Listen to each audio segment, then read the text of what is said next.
مكنون لا يمسه إلا المطهرون تنزيل من رب العالمين.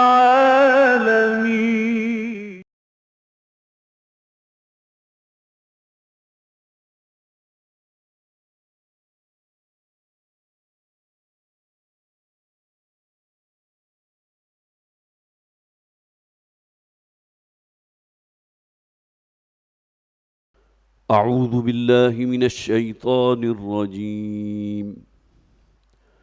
بسم الله الرحمن الرحيم. والمرسلات عرفا فالعاصفات عصفا والناشرات نشرا فالفارقات فرقا فالملقيات ذكرا عسرا أو نذرا إنما توعدون لواقع. فإذا النجوم طمست وإذا السماء فرجت وإذا الجبال نسفت وإذا الرسل أقتت لأي يوم أجلت ليوم الفصل وما أدراك ما يوم الفصل ويل يومئذ للمكذبين. ألم نهلك الأولين ثم نطبعهم الآخرين كذلك نفعل بالمجرمين. ويل يومئذ للمكذبين. ألم نخلقكم من ماء مهين فجعلناه في قرار مكين إلى قدر معلوم فقدرنا فنعم القادرون. ويل يومئذ للمكذبين. ألم نجعل الأرض كفاتا أحياء وأمواتا وجعلنا فيها رواسي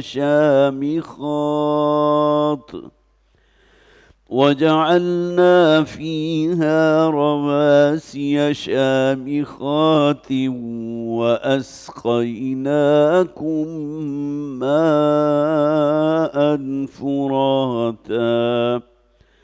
ويل يومئذ للمكذبين.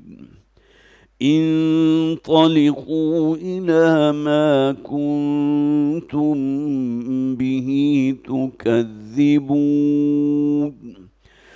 انطلقوا إلى ظل ذي 3 شعب لا ظليل ولا يغني من اللهب إنها ترمي بشرر كالقصر كأنه جمالة صفر.